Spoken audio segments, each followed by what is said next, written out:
ایک ماہ میں ہی رباز فراب سے اس قدر امپریس ہو گیا تھا کہ اس کی ہر کہی بات پر آنکھیں بند کر کے یقین کرنے لگا تھا۔ یہ اعتماد اور یقین اس وقت اور مزید بڑھ گیا جب عروج خود رباز کے پاس اپنے ناروا سلوک کی معذرت کرنے آئی۔ اس کے ذہن میں بے اختیار وہ حدیث قدسی آ گئی جس کا صحیح طور پر مفہوم فراب نے اسے سمجھایا تھا اور کہا تھا کہ اس حدیث کو آخری سانس تک اپنے دل و دماغ میں نقش کر لو، زندگی کے کسی بھی معاملے میں ناکام نہیں ہوگے۔ رباز پھر سے اس حدیث کے الفاظ دہرانے لگا، اے ابن آدم، ایک تیری چاہت ہے اور ایک میری چاہت ہے، ہوگا تو وہی جو میری چاہت ہے، بس اگر تو نے سپرد کر دیا اپنے آپ کو اس کے جو میری چاہت ہے تو وہ بھی میں تجھ کو دے دوں گا جو تیری چاہت ہے۔ اگر تو نے مخالفت کی اس کی جو میری چاہت ہے تو میں تھکا دوں گا تجھ کو اس میں جو تیری چاہت ہے، پھر وہی ہوگا جو میری چاہت ہے۔ رباز نے اللہ تعالیٰ کی چاہت کو اپنی چاہت پر غالب کر لیا تھا اور اللہ تعالیٰ نے بھی انعام کے طور پر اس کی دنیاوی چاہتیں اس کے قدموں میں ڈھیر کر دی تھیں، اور اللہ تعالیٰ کے اخروی انعامات کا تو کسی کو اندازہ ہی نہیں ہے۔ رباز نے عروج سے بے رخی کا مظاہرہ کیا تھا اور وہ کئی روز اس سے معذرت کرتی رہی مگر وہ موم نہیں ہوا۔ پھر فراب نے اسے سمجھایا کہ اللہ تعالیٰ معاف اور درگزر کرنے والوں کو پسند کرتا ہے۔ کیا تم چاہتے ہو کہ اللہ تعالیٰ کی ناراضگی کو آواز دو؟ اگر نہیں تو اسے معاف کر دو، وہ واقعی تم سے سچے دل سے معافی مانگ رہی ہے اور اپنی، مگر یار اس نے مجھ پر اعتبار نہیں کیا، مجھے جھٹلایا، میں یہ کیسے فراموش کر دوں؟ رباز نے اسے ٹوکتے ہوئے کہا، اب تم بھی تو اس کے ساتھ یہی کر رہے ہو، اس کی سچائی اور خلوص پر بھروسہ نہیں کر رہے، تو کیا فرق رہ گیا تم دونوں میں؟ فراب نے مسکراتے ہوئے کہا۔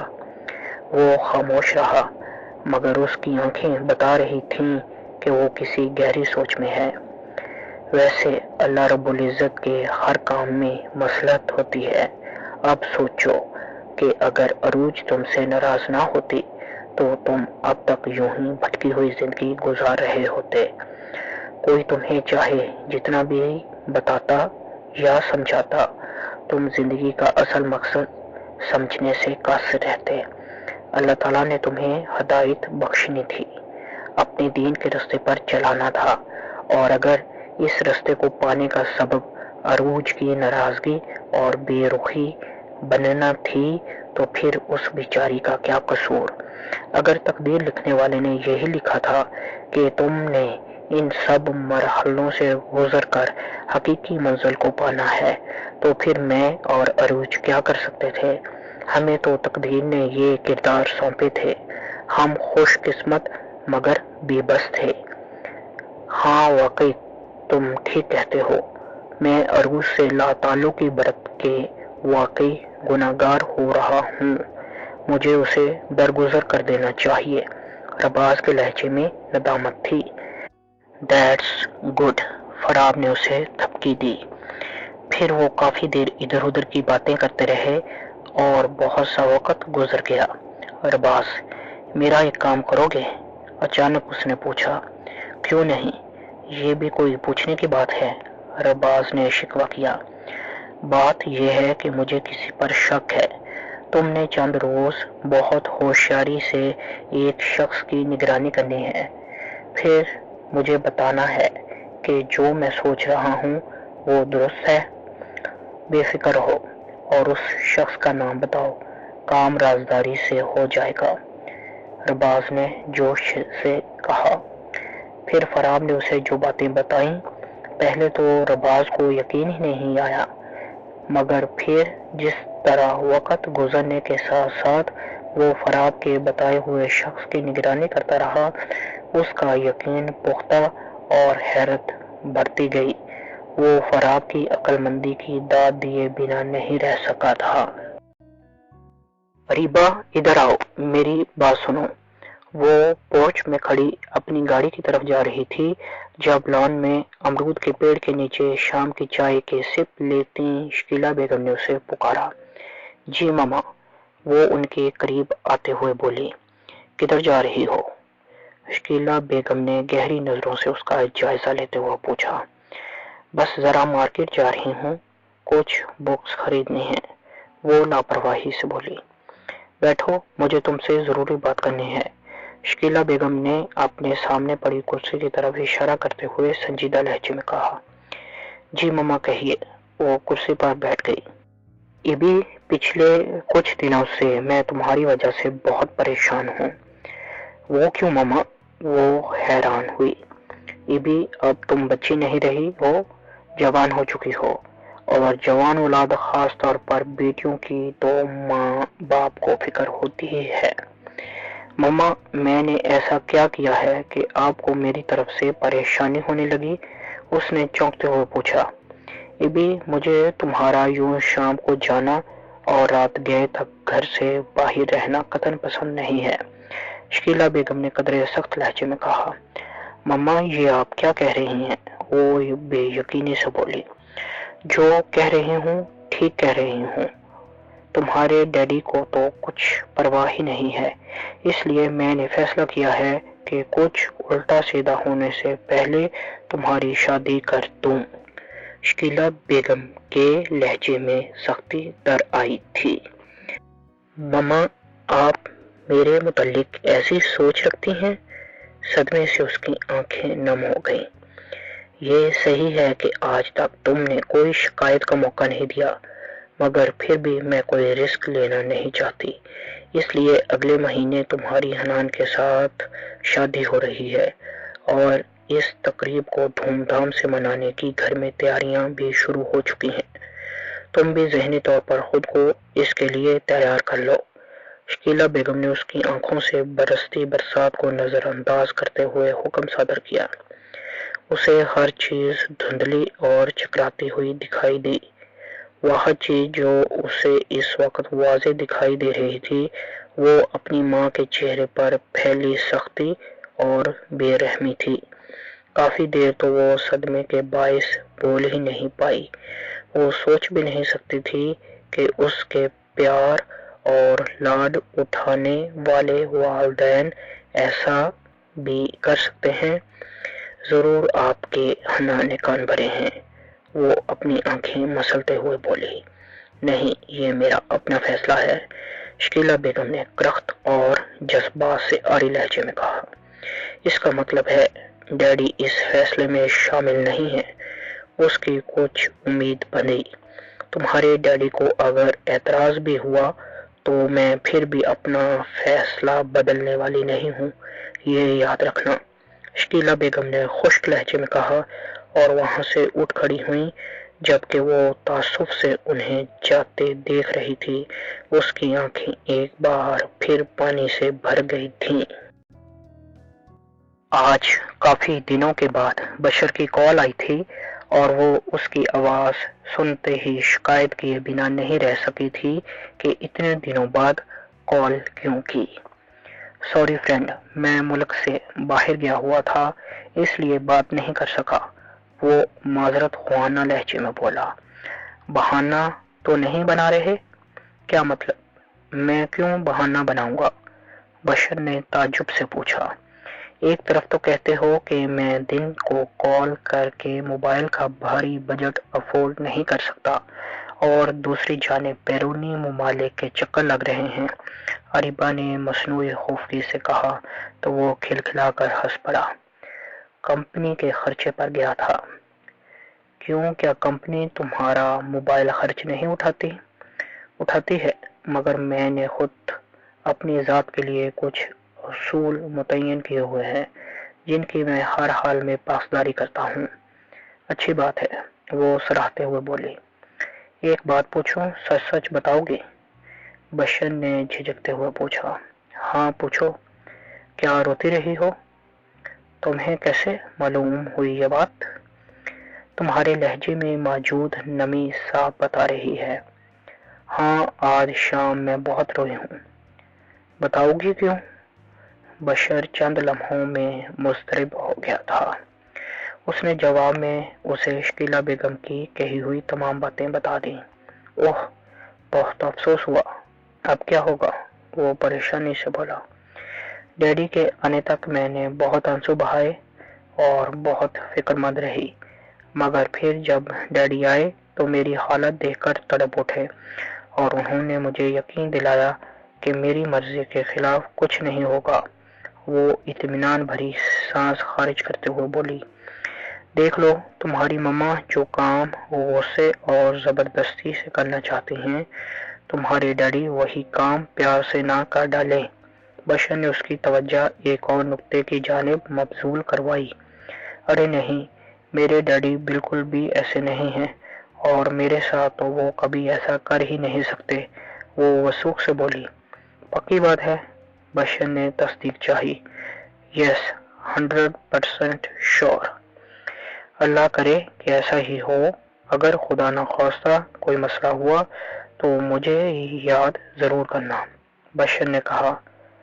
یس وائی ناٹ، مگر مجھے یقین ہے کہ اس معاملے میں میرے ڈیڈی سے بہتر میری کوئی اور مدد نہیں کر سکتا۔ ہاں مانا کہ تم بہتر سمجھتی ہوگی اپنے معاملات کو، مگر پھر بھی خیال رکھنا حالات بدلتے دیر نہیں لگتی، بشر نے سمجھایا۔ اوکے، میں تمہاری نصیحت ذہن میں رکھوں گی، وہ مسکراتے ہوئے بولی۔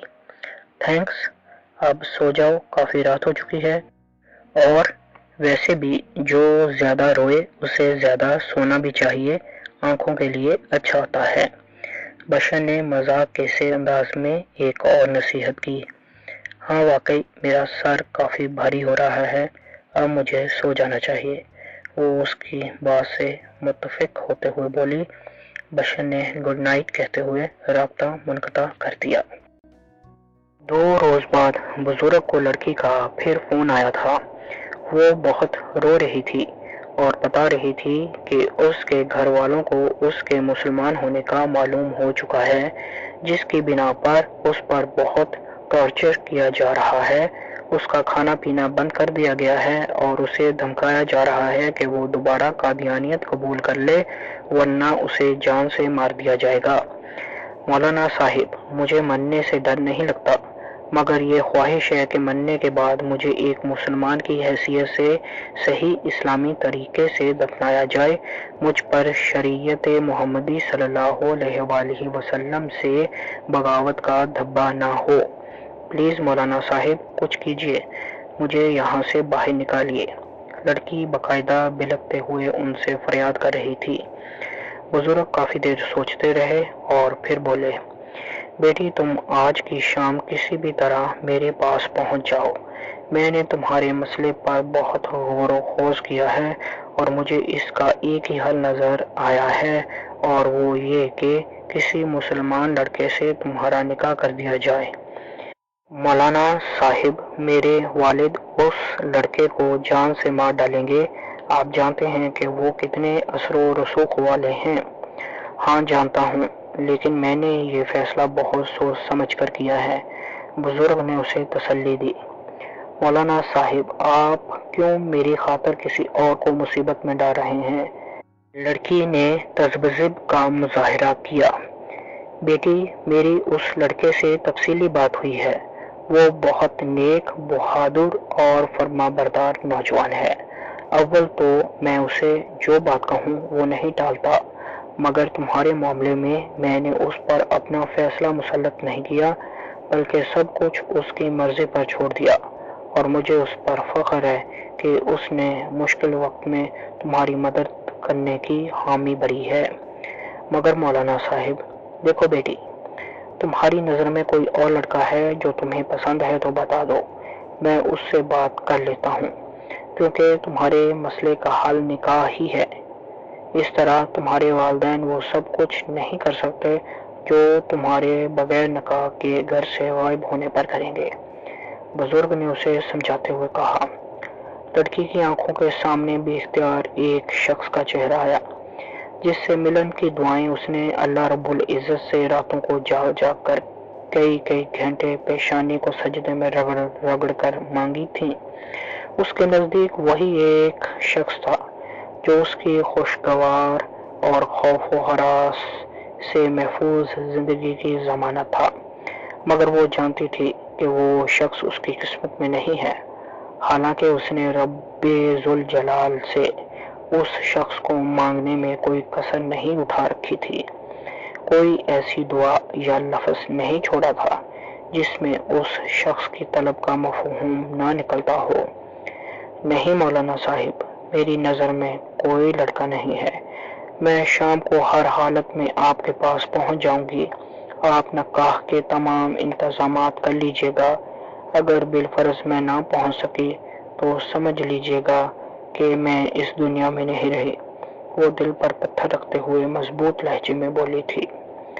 بیٹی، اللہ تعالیٰ تم پر اپنی رحمت فرمائے گا اور انشاءاللہ تمہاری زندگی میں ضرور خوشیاں اور آسانیاں آئیں گی، مجھے پورا یقین ہے، بزرگ نے کہا اور ریسیور رکھ دیا، جبکہ لڑکی آہستہ سے آمین کہتی ہوئی شام کو گھر سے باہر نکلنے کی پلاننگ کرنے لگی۔